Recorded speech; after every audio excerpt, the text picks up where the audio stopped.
Ouais, je suis malade, et alors qu'est-ce qu'il y a? Ça nous empêche pas de tourner des vidéos, nous, hein. Nous, on est des bonhommes, nous. Nous, on s'en fout. Nous, on a la grippe, on vomit, on a la chiasse. On s'en fout, on est là, on est présent, tu vois. Je crache partout actuellement, c'est dégueulasse. En plus, c'est des postillons de mecs malades. C'est-à-dire que tu prends un postillon comme ça, là, en ce moment, sur ta gueule, bah, c'est mort pour toi, frère. Ah, t'es décédé. Bon, les amis, sur ce, trêve de plaisanterie, j'espère que vous allez bien. Moi, ça va nickel. Aujourd'hui, on se retrouve pour un nouveau thread. Ça fait longtemps, putain de merde. Cette première histoire concerne Sandra, c'est une jeune fille qui a 25 ans aujourd'hui, et durant l'hiver, elle a subi une expérience assez traumatisante. Pour contextualiser, elle travaille à 2 heures de son lieu d'habitation dans le milieu médical. Elle commence à travailler très tôt le matin puisqu'elle attaque à 6h30 et elle termine le soir vers 19h au plus tôt. Sans oublier les 2 heures de route à l'aller et les 2 heures de route au retour, hein, du coup ce qui nous fait 4 heures de route par jour. J'ai un mot là, excuse-moi.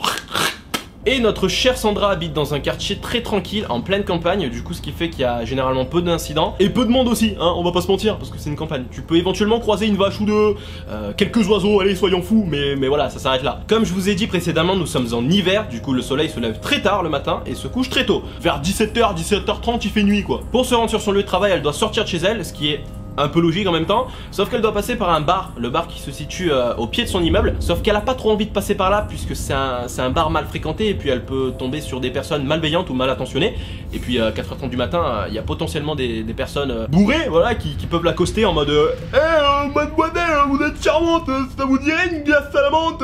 Et pour éviter ça, du coup, elle passe par le chemin de la cave. Je sais pas si c'est mieux, hein, mais bon, ce matin-là, comme tous les autres matins, bien entendu, elle emprunte les escaliers qui mènent à la cave. Puis ensuite, elle allume la lumière qui éclaire les couloirs du sous-sol. Et comme c'est une cave, bah il y a forcément des bruits du coup, hein, des bruits de rats, des petits bruits de craquements, des bruits de tuyaux de canalisation même. Donc s'il y a un bruit, en principe, elle s'alarme pas trop sur ça, tu vois, elle se dit c'est normal, je passe par un endroit un petit peu glauque, je vais pas m'en faire pour ça. En plus, c'est une personne qui a l'habitude de regarder beaucoup de films d'horreur, donc c'est vrai qu'elle psychote souvent pour rien. Après, il faut quand même se poser la question si tu préfères passer par une cave où il y a personne, mais où tu peux entendre des bruits un peu chelous, ou bien si tu préfères passer devant le bar. Sauf que là, bah, tu risques de rencontrer des personnes bourrées qui vont te casser les couilles, tu vois. Moi personnellement, je m'en bats les couilles, hein, je passe devant le bar quand même, tu vois. Je vais pas me faire chier aller dans une cave de merde. Tu vois, il y a une personne qui me fait chier dans le bar, c'est pas coup de coude, tu vois. J'y pète les dents, le mec, ses dents, elle vole. En plus, elle travaille dans le milieu médical, c'est pas grave, elle lui remettra ses dents au pire. Une fois qu'elle atteint le bas des escaliers, elle marche dans les longs couloirs sombres de la cave. Sauf que d'un coup, elle entend un bruit un petit peu anormal, tu vois, quelque chose qu'elle a pas l'habitude d'entendre. D'après elle, le bruit proviendrait du fond de la cave, là où il y a tout le bordel. Sauf qu'à cette heure-là, elle est un petit peu éclatée, Sandra. Tu vois, du coup, elle se dit, c'est mon imagination qui travaille, je vais pas trop m'en faire, tu vois ce que je veux voir dire. Sandra continue alors d'avancer, sauf que soudain, elle entend quelqu'un tousser. Ah bah tiens, c'est peut-être moi, tu vois. Ouais, j'ai pas le souvenir d'être allé dans une cave la nuit à 4h30 du mat, mais peut-être, hein, on sait jamais. Donc, précisément à ce moment-là, qu'est-ce qu'elle fait Sandra? Sandra, elle se bouge le cul. Hein, Sandra, elle avance rapidement vers la sortie de la cave, mais en même temps, elle essaye d'être très discrète, le plus discrète possible. Parce qu'elle a pas vraiment envie de tomber face à cet inconnu. Le stress finit par la gagner, mais comme l'escalier est proche, elle fait le run de sa vie, elle monte les marches 3 par 3 et elle court vers sa voiture. Au fur et à mesure qu'elle avance, Sandra entend sa voix se rapprocher de plus en plus vers elle. Bon, elle essaie quand même de se rassurer en se disant que c'est sûrement un clochard, hein, qui essaie de trouver un refuge pour être à l'abri du froid. Bon, alors, Sandra arrive enfin à sa voiture, sauf qu'elle peut pas partir tout de suite. Non, parce que le pare-brise est enneigé complètement et les vitres sont gelées. Du coup, elle doit déneiger tout ça avant de pouvoir démarrer. Sauf qu'il y a toujours le mec derrière elle qui lui tousse dans le dos. La pression est folle. Tu vois, ça serait en plein été, tu t'en fous, tu montes, tu fermes la porte, tu démarres, tu te pars. Elle ouvre le coffre de sa voiture, puis jette vite ses affaires dedans. Sauf qu'en même temps, elle entend l'homme derrière elle en train de monter les escaliers de la cave. Du coup, elle se retourne, et là, elle distingue une silhouette noire. Voilà, d'après elle, c'est un homme alcoolisé ou bien sous drogue, parce qu'il a l'air, tu vois, il se tient comme ça, quoi. Elle termine ses bails de pare-brise et ensuite elle monte dans la voiture. Sauf qu'avant de démarrer, l'homme l'interpelle. Il lui hurle dessus, genre en mode tu vois, il gueule le mec, il gueule, il a plus de voix, mais il gueule quand même. Moi là, si je gueule comme ça, je crois que j'ai mes amygdales qui tombent dans ma gorge. Je les avale, tu vois, après je vais chier mes amygdales. Apparemment, l'homme n'a pas apprécié que Sandra passe par la cave. Sauf qu'elle tente quand même de lui expliquer que pour aller travailler, elle est obligée de passer par cette cave-là. Sauf que lui, il veut rien entendre, tu vois, il continue à lui gueuler dessus. Tu vois, bon, et là vous allez me dire, mais pourquoi est-ce qu'elle se barre pas, hein? Un petit coup de clé, puis c'est parti.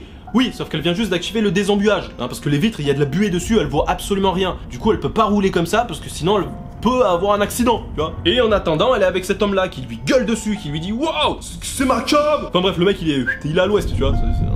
il est un peu... il a bu quelques packs de bière, si tu vois ce que je veux dire. Sauf que pour elle, cette situation ne peut plus durer. Elle essaye d'expliquer à l'homme que bah, forcément elle doit passer par la cave parce que lui, il entend pas, il lui gueule dessus, ça commence à l'énerver, ça lui met la pression. Donc elle sort de la voiture par le côté passager, elle fait le tour de l'immeuble, puis elle rentre chez elle pour appeler la police. L'homme, la suivant toujours, du coup, elle est super stressée et au moment où elle arrive en face de sa porte, elle galère à mettre la clé dans la serrure et elle tourne et ça marche pas. Et l'homme est toujours derrière, du coup, pris de panique, elle court vers le bar et demande de l'aide à un groupe de mecs. Le psychopathe qui suit Sandra jusqu'à maintenant arrive face aux hommes, avec Sandra à côté, du coup, et là, soudain, les hommes prennent la défense de Sandra. Mais en fait, c'est fou parce qu'elle avait peur de passer à côté de ce bar parce qu'elle avait peur de ces hommes-là.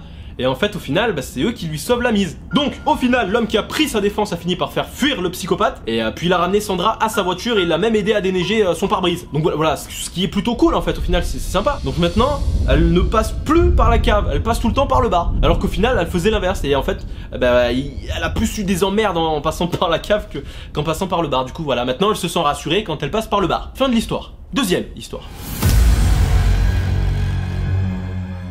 Alors, comme le personnage principal n'a pas de prénom spécifique, du coup on va lui en donner un, on va l'appeler Benoît. Voilà, Benoît c'est bien. Lorsque Benoît avait 7 ans, son père a rencontré une jeune femme peu de temps après son divorce. Et cette jeune femme s'appelle Adriane. Au premier abord, elle a l'air plutôt cool, ça a l'air d'être une femme plutôt souriante et gentille. Le seul petit détail, c'est qu'elle a 19 ans et son père en a 41. Mais c'est un détail, vas-y, faut pas trop... C'est pas si important que ça, là, tu vois. Comme notre cher Benoît va à l'école tout seul, son père lui a offert un téléphone portable avec une carte SIM, donc il a enregistré des numéros, il a celui de sa mère, son père, sa grande sœur et sa grand-mère. Sauf qu'un jour, Benoît va recevoir l'appel d'un inconnu, sauf qu'il ne va pas décrocher puisque sa mère lui avait interdit de répondre si c'était pas un des numéros qu'il avait enregistrés. Sauf que ses appels étaient très insistants, son téléphone portable sonnait plusieurs fois par jour, ça commençait vraiment à lui casser les couilles.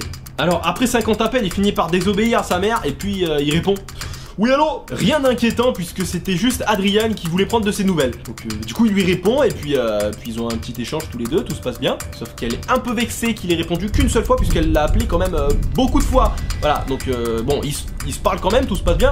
Sauf que les appels se multiplient au fur et à mesure des jours. Elle l'appelle même la nuit, pour vous dire. À 3h du mat, toi tu dors et là ton téléphone sonne. Allô? Bah ta gueule en fait, j'étais en train de dormir là, putain! Benoît cesse de répondre à ses appels parce que bah, quand une personne t'appelle 10 fois par jour et même la nuit, t'en as un petit peu marre, tu vois. Et sa mère sent qu'il y a quelque chose qui tourne par rond, tu vois, avec son fils. Du coup, elle appelle Adriane, et puis elle lui dit que bah, si elle doit appeler Benoît, elle doit d'abord passer par elle. Un peu compliqué, mais bon, t'as capté. Vous vous doutez bien que Adriane n'a pas cessé d'appeler Benoît sur son téléphone portable, et comme Benoît est un petit peu un thug life, tu vois, bah il a continué de répondre à Adriane. Sauf qu'un jour, elle lui a dit que son père ne l'aimait pas du tout, que c'était un enfant horrible, un enfant dégueulasse. Enfin, ouais, on est clairement sur un gag d'enfant de 4 ans et demi là. Ouais. Et quand ta belle-mère te dit ça alors que t'as 7 ans, bah t'y crois, tu vois, parce que quand t'as 7 ans, t'es plus sensible aux paroles. Du coup, lui, il a capté et il s'est dit ah, c'est horrible. Et là, Adriane, elle pète un câble puisqu'elle va carrément se rendre chez le père de Benoît alors que sa mère lui avait interdit d'approcher ses enfants, surtout quand ils sont chez leur père. Puisque c'est une garde alternée, en fait, les enfants sont un coup chez leur mère, un coup chez leur père. Et là, ils étaient chez leur père et Adriane leur rend visite dans leur maison. Et ça fout complètement le bordel parce que c'est une femme complètement cinglée, tu vois. Elle se rend chez eux, elle fait peur à Benoît, à sa sœur. Elle continue d'appeler sur le portable Benoît en lui disant des menaces de mort, comme quoi s'il continuait de parler à sa mère, enfin, elle viendrait, elle ferait un carnage. Enfin, c'est une femme complètement éclatée dans sa tête et Benoît comprend même pas comment son père fait pour être avec une femme comme ça. Et le pire dans tout ça, c'est que Benoît a dû supporter cette femme pendant 12 années, de ses 7 ans à ses 19 ans, il a dû vivre avec Adriane comme belle-mère. Et donc, le jour de ses 19 ans, Benoît, il en a eu assez et il a décidé d'aller la voir et de lui dire ses 4 vérités en face. Il avait clairement l'intention de la buter, il avait envie de la buter, ok? On va partir du principe qu'il voulait l'éclater sa gueule. Lorsque Benoît arrive chez son père, il voit qu'il y a Adriane chez lui. Du coup, il oublie très vite le projet de lui péter ses dents et il va lui parler calmement, tu vois, pour essayer de comprendre la situation. Donc, ils prennent une chaise, ils s'assoient, ils discutent un peu. Benoît lui demande pourquoi tu t'es aussi violente avec nous, qu'est-ce qu'on t'a fait de mal, pourquoi tu nous cries dessus, pourquoi tu nous fais des menaces de mort, enfin tout ça. Et Adriane, elle est totalement perdue, elle est innocente, elle fait la femme qui ne sait rien en fait de tout ça. Le père de Benoît est aussi présent, donc elle fait l'innocente en mode j'ai jamais fait ça, je comprends pas, jamais je vous aurais fait de mal. Oh la faux cul, oh j'ai envie de la bifler, oh putain la pute. Adriane continue d'harceler Benoît ainsi que sa sœur, même s'il y a des poursuites judiciaires en cours, ça n'empêche pas Adriane de continuer à semer la terreur dans leur famille. On apprendra même qu'elle a trompé le père de Benoît et qu'un jour elle s'est ramenée avec son mec chez lui, qu'elle l'a tabassé avec une barre de fer faire. Et d'ailleurs, à cause de ça, la sœur de Benoît n'est même plus en contact avec leur père, parce qu'il supporte plus cette femme en fait au quotidien. Il n'y a plus que Benoît au final qui a un contact réel avec son père pour essayer de continuer de faire avancer l'enquête et essayer de faire inculper cette femme, parce qu'elle est complètement tarée dans sa tête, cette femme, elle est horrible. Bon bref, j'espère que si vous avez une belle-mère, eh ben, elle sera pas aussi horrible que cette femme-là, et puis si vous n'avez pas de belle-mère, eh bien tant mieux pour vous. C'est la fin de ces deux histoires, j'espère qu'elles vous ont plu. Si c'est le cas, n'hésitez pas à mettre un j'aime, à partager la vidéo et à laisser un commentaire. Sur ce, je vous fais des bisous. Moi je vais aller me soigner parce que là ça va pas du tout. J'ai le nez, mon frère, il est au bord de l'explosion, si tu vois ce que je veux dire. Sur ce les amis, je vous fais des bisous, essayez de ne pas finir comme moi, hein. Couvrez-vous lorsque vous sortez parce qu'il commence à faire froid. Allez, je vous embrasse, bisous.